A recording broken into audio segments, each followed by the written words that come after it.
Hello, everybody. In today's video, we're going to discuss some in-depth aspects of naturalization. Naturalization is the process of becoming a U.S. citizen. Now, like I mentioned, in this video, we're going to explore some of the details that you may have not heard of before. So I think you're going to find this video extremely valuable. Make sure to stick around.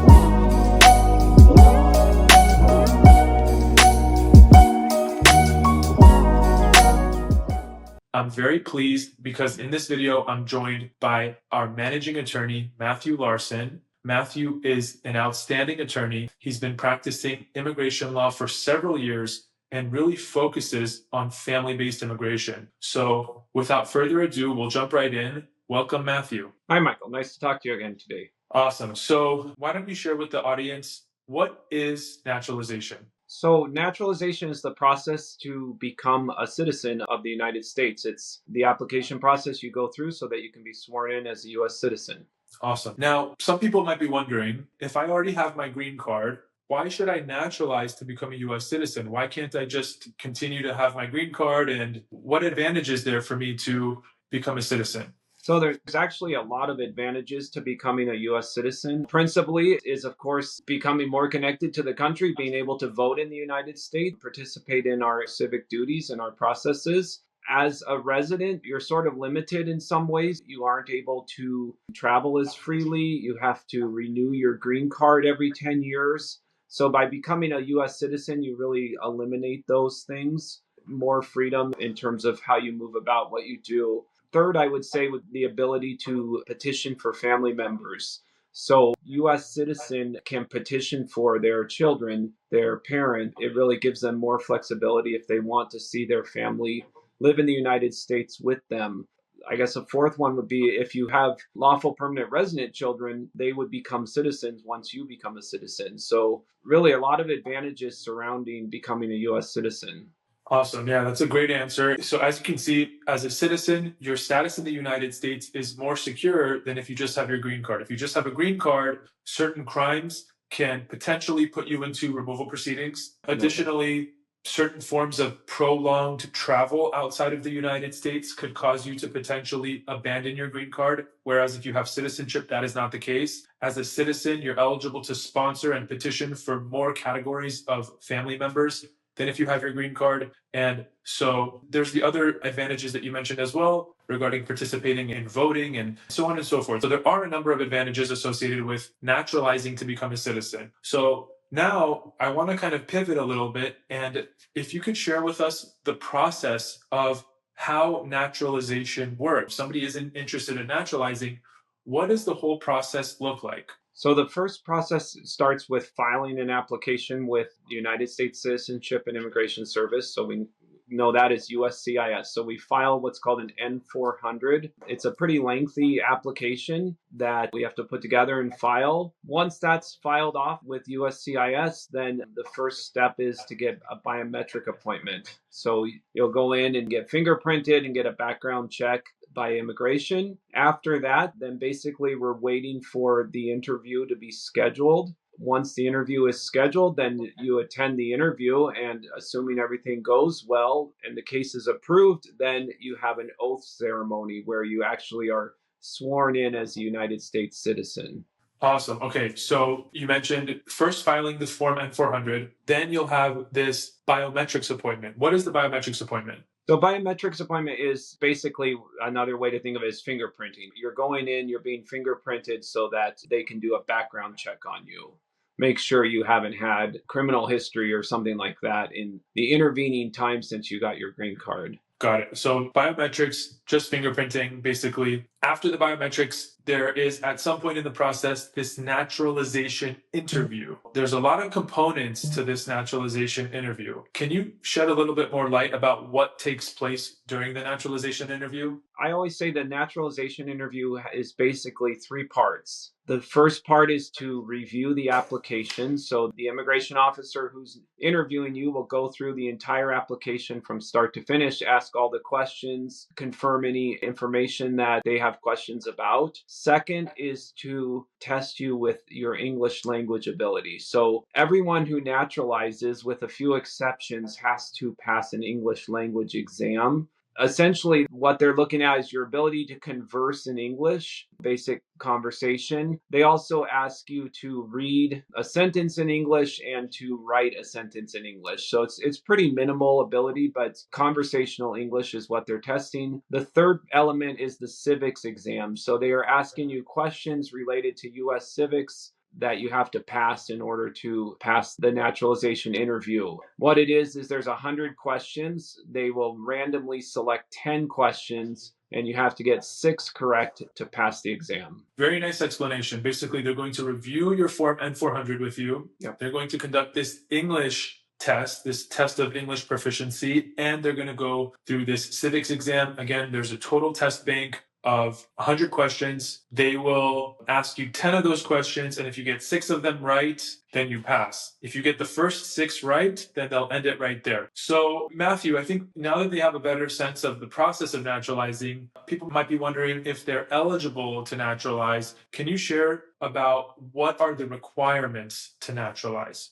What are the requirements for someone to be eligible to file this Form N400 and actually apply to naturalize to become a US citizen? Sure. There's actually a lot of requirements involved in becoming eligible to apply for US citizenship. The first and principal one would the length of time that you've been a resident. So you can't automatically apply for citizenship just because you're a resident. For most people, you have to wait until you've been a resident for at least 5 years. And what Matthew's mentioning is that you have to first be a lawful permanent resident. You first have to have a green card before you can apply for citizenship. Sometimes we get contacted by people that are just familiarizing themselves with the US immigration system, and they might have no ties to the United States and they say they want to apply for citizenship, but that's not necessarily how the process works. First, you have to become a lawful permanent resident and get your green card. And after a certain period of having your green card, you could potentially apply to naturalize to become a US citizen.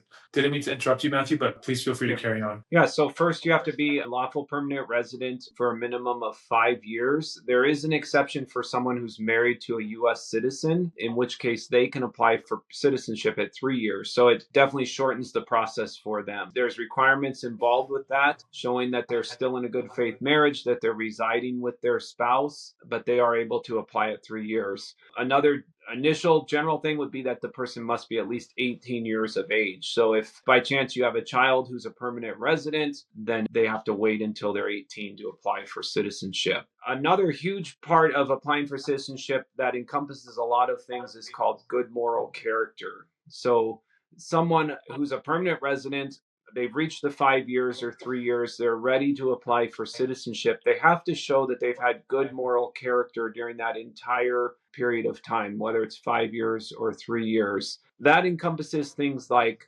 criminal history, that you haven't been charged or convicted of crimes, that it encompasses things like paying your taxes or taking care of your dependents. So they're looking at a lot of factors to see that you have good moral character and qualify then to become a US citizen. Another sort of big issue that we see would be travel. Permanent residents applying for US citizenship have to show that they've maintained what we call 2 factors: continuous residence, that they've been a resident of the United States the entire period of time, and the other is physical presence, that they've been physically present in the United States for that 5-year period. Now, of course, they can travel, but what we're looking at is how much they've traveled, how often, and how long to ensure that they qualify. Thank you very much for elaborating on those various requirements. What I want to highlight is that time spent outside of the United States can impact your eligibility for naturalizing in 2 potential scenarios.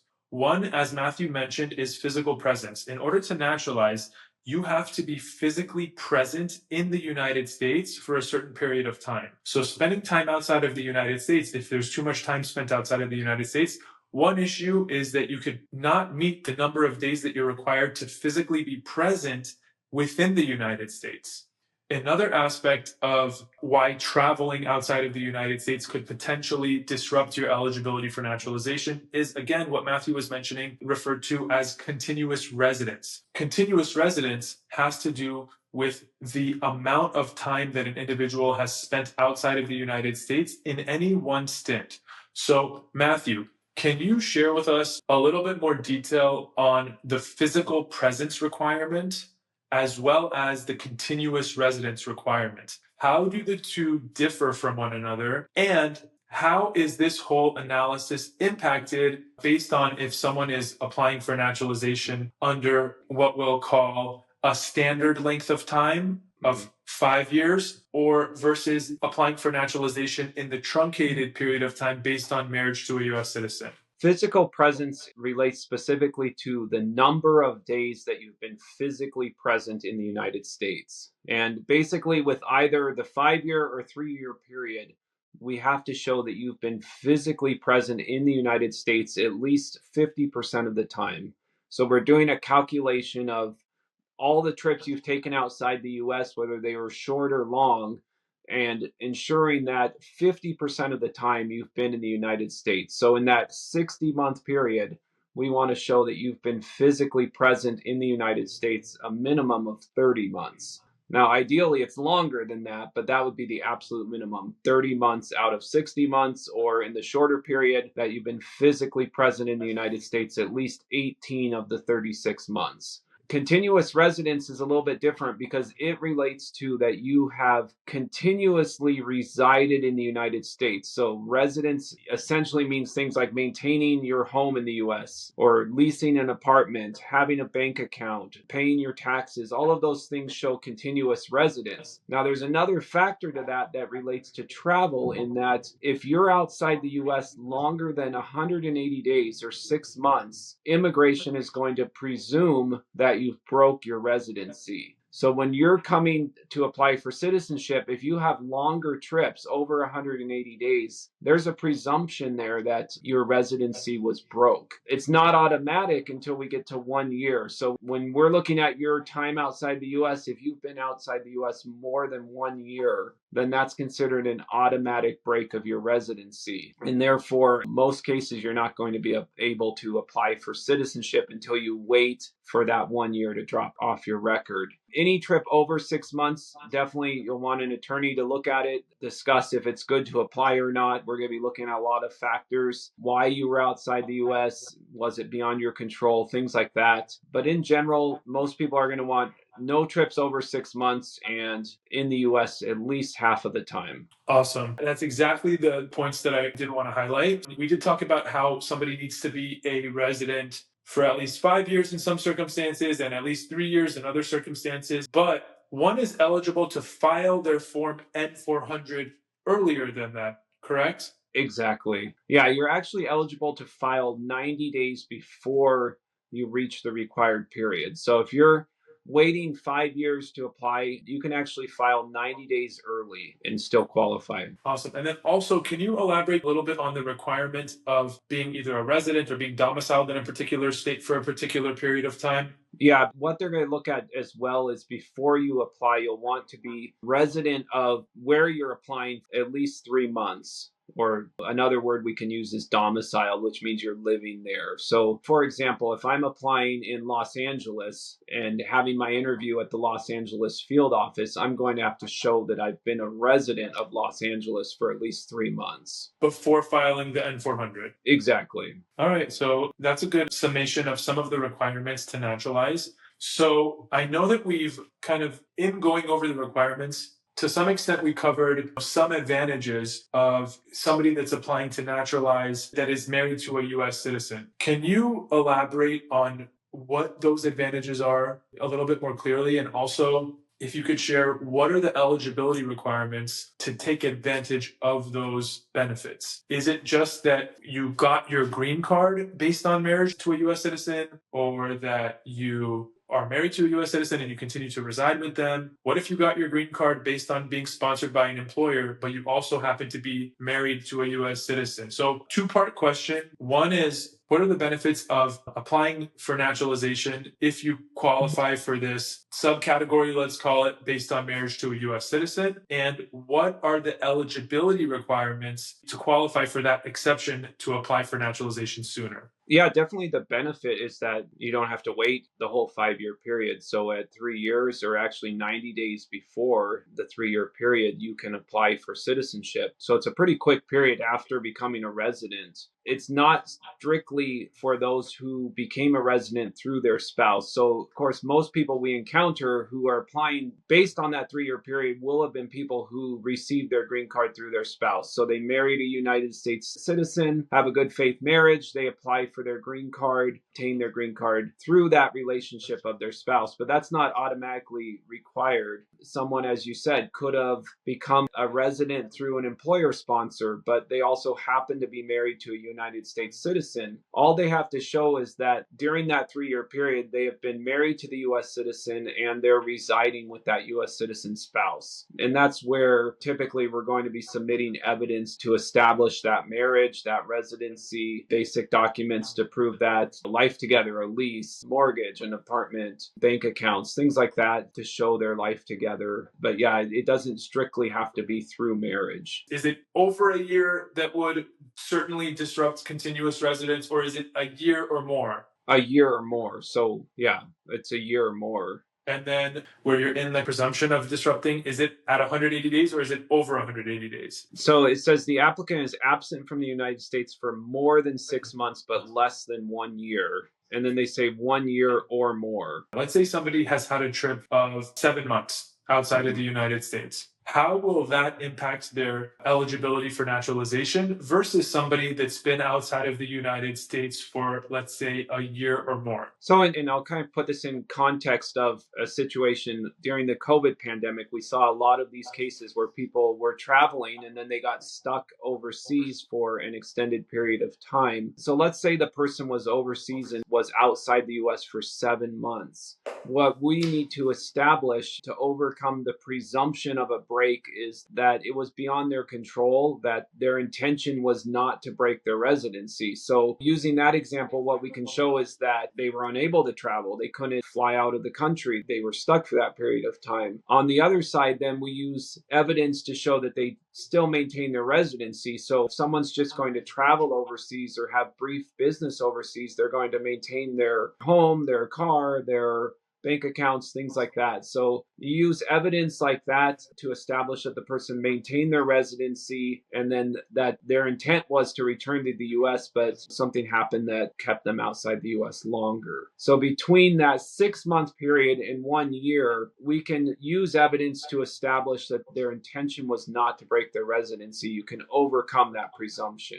But in the context of a trip that's a year or more, that's not on the table, correct? That person has not maintained their residency, and there's no evidence that can be used to establish that the residency was maintained once the absence from the United States has been for a year or more. Exactly. Yep. They would have to wait to apply Until they essentially reestablished the continuous residence for the appropriate period of time. Exactly. So if we're talking the 5-year period, we call it the 4-year and 1 day rule, meaning they wait 4 years and 1 day. So that length of a trip is less than 1 year. Now, in my personal professional opinion, I would wait longer until the trip is under 6 months. If you're waiting 4 years, why not wait 4 years and 6 months and not have to overcome that presumption? Awesome. Okay. So moving on, what are some important issues to look out for somebody that is planning on naturalizing?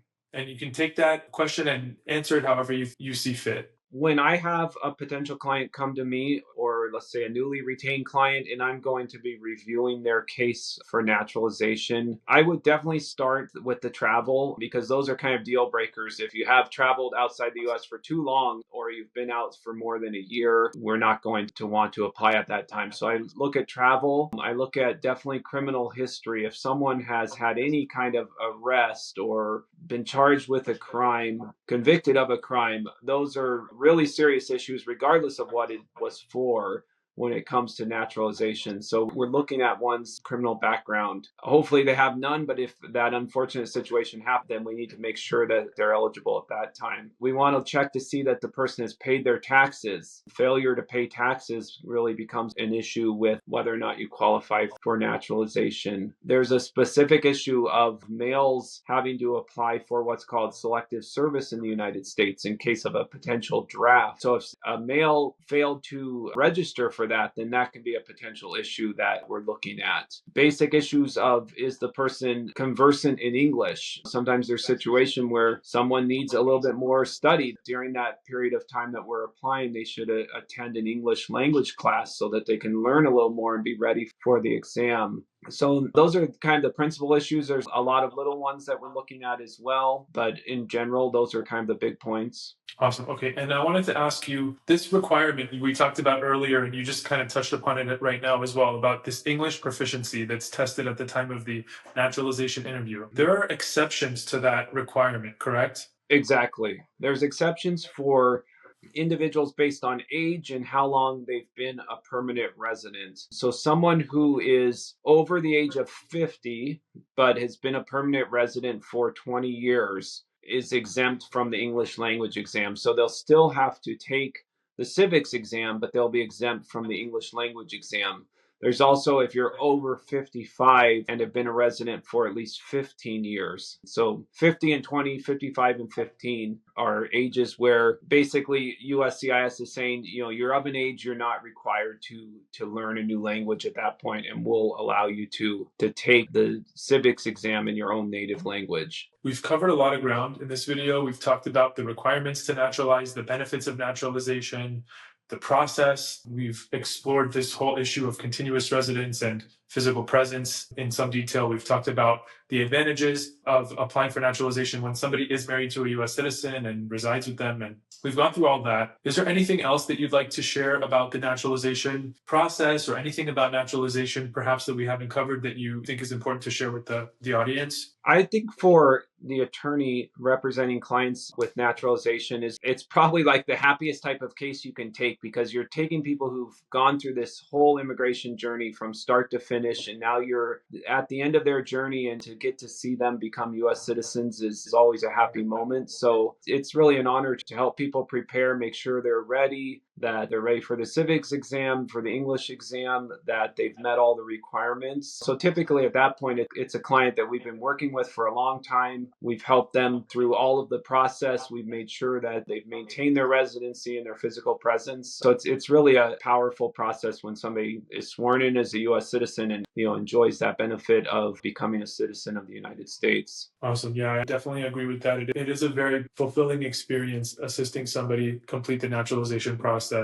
So thank you so much, Matthew, for joining us. Would love to have you back in the future. To our audience, if anybody has any questions about anything in this video, please don't hesitate to include them in the comments below. If you have any questions on matters pertaining to naturalization that we may have not covered, feel free to ask them in the comments below, and perhaps we might potentially do a part 2 to this video if there's enough questions that people have. Other than that, as always, thank you to our audience for watching this video. I will see you on the next one. If you know anybody that can benefit from this information, please feel free to share this video.